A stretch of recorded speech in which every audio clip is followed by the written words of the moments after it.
What if your worst emotion is your clearest mirror? You've spent years trying to bury it.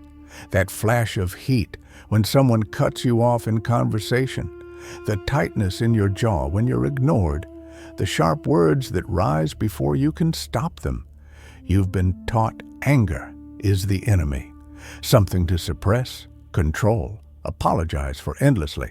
But Ibn Arabi saw something else entirely. He called it the clarifying mirror, not a sin to confess, a revelation to understand, because every surge of rage, he taught, is showing you a divine quality you've forgotten exists within you.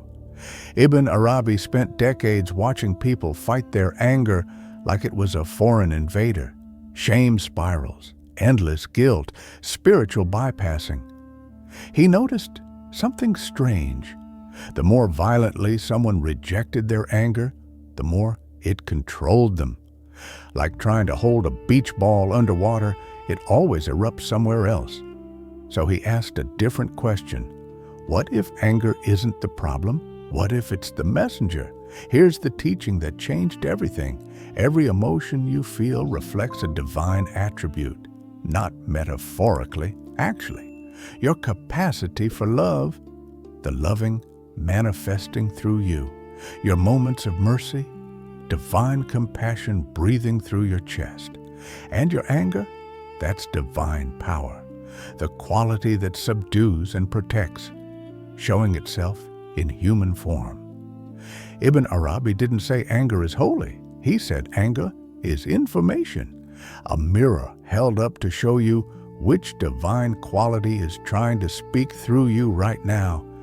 And when you reject it, deny it, push it down, you're not just suppressing emotion, you're refusing to see Allah's face in that moment. Pause and consider this. When was the last time you felt real anger?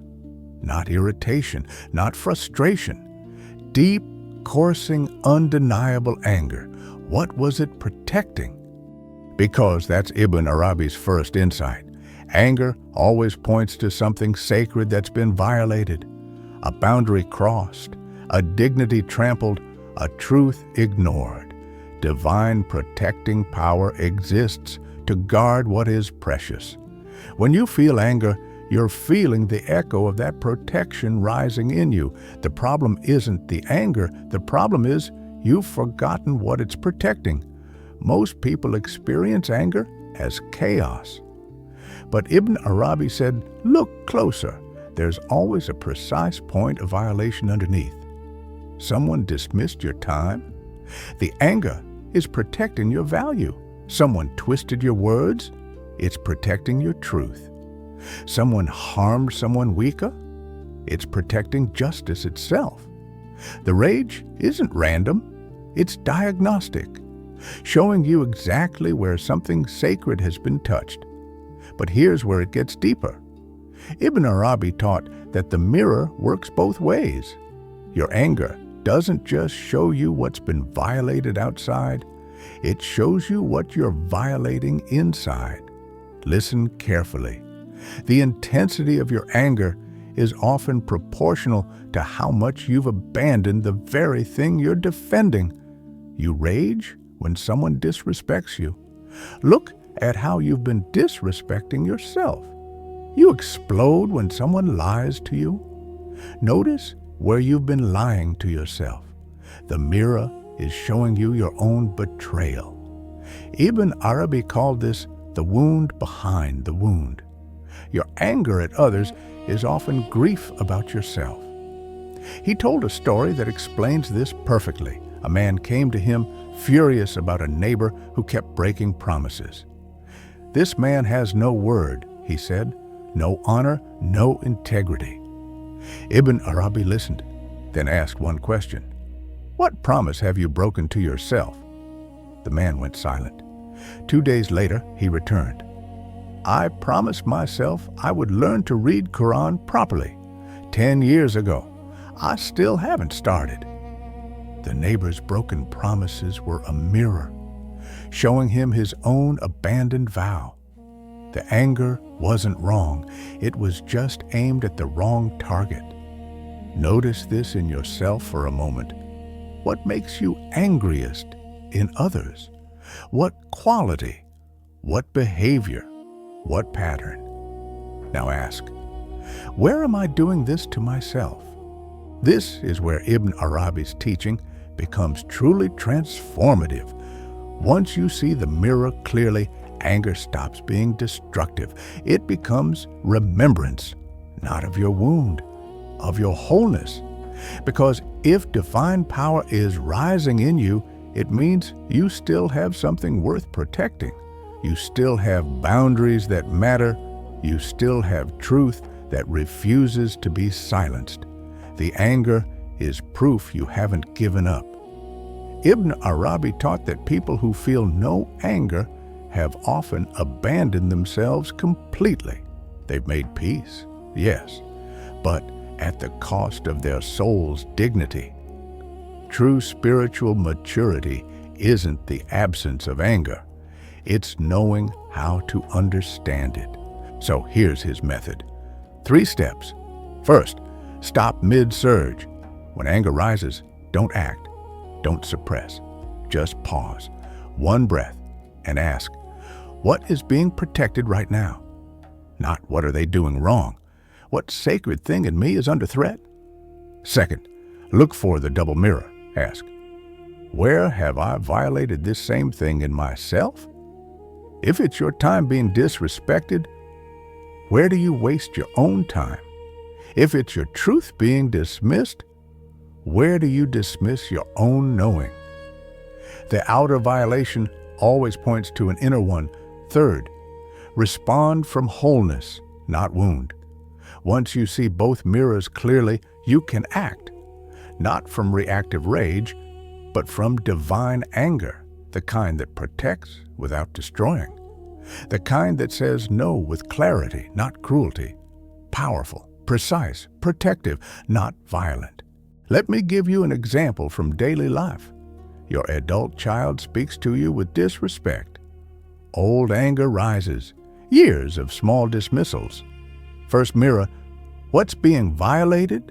Your dignity, your years of sacrifice being erased.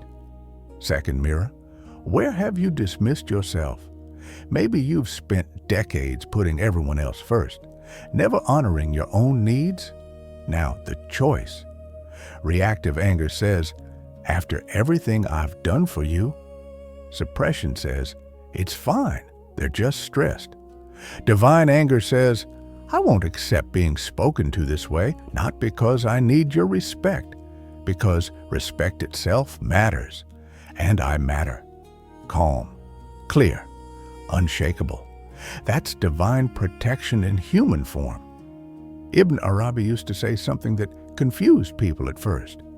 The anger of the awakened ones is colder than their calm. What did he mean?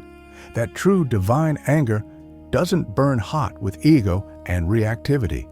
It moves like winter itself, absolute, unapologetic, unstoppable, but not personal. When you see the mirror clearly, your anger stops being about you being wronged. It becomes about truth being violated. And that kind of anger, it doesn't need to shout. It doesn't need revenge. It simply stands, and everything false falls away in its presence. But there's something even deeper. The ultimate purpose of the anger mirror isn't just to show you what's violated. It's to show you who is doing the protecting.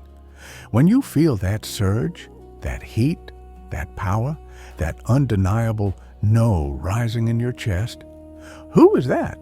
Is it your ego, your wounded self, your conditioned personality, or is it something vaster? Ibn Arabi taught that in the moment of true anger, anger that protects the sacred, not the self, you are touching divine power directly. You're not just feeling your emotion. You're feeling Allah's attribute manifesting through your form. The anger isn't yours. You're the location where it's choosing to appear. This changes everything. If the anger is a divine attribute passing through you, then you're not responsible for controlling it. You're responsible for honoring it, giving it the dignity of being seen, the clarity of being understood, the precision of being channeled correctly. Most spiritual people make one of two mistakes. They either unleash anger unconsciously, hurting everyone around them, or they suppress it completely, believing spirituality means never feeling anything sharp. Both are refusals. The true path is witnessing the anger, letting it show you the divine quality that's active, and then asking, how does this power want to move through me right now? Sometimes the answer is speak. Sometimes leave. Sometimes stay silent and let your presence be the boundary. But it's never pretend you don't feel it. So what does this mean practically? Stop treating anger like a spiritual failure. Stop apologizing for feeling it. Instead, get curious. Next time rage rises, don't run from it. Ask it, what are you protecting? Ask it, where have I abandoned the same thing in myself? Ask it, what does this power want me to see right now? The mirror will answer, not with words, with clarity. You'll know exactly what needs to be said, done, or released, and you'll do it without cruelty. Because you're no longer acting from wound, you're acting from the divine attribute itself. Ibn Arabi spent his final years teaching one simple truth.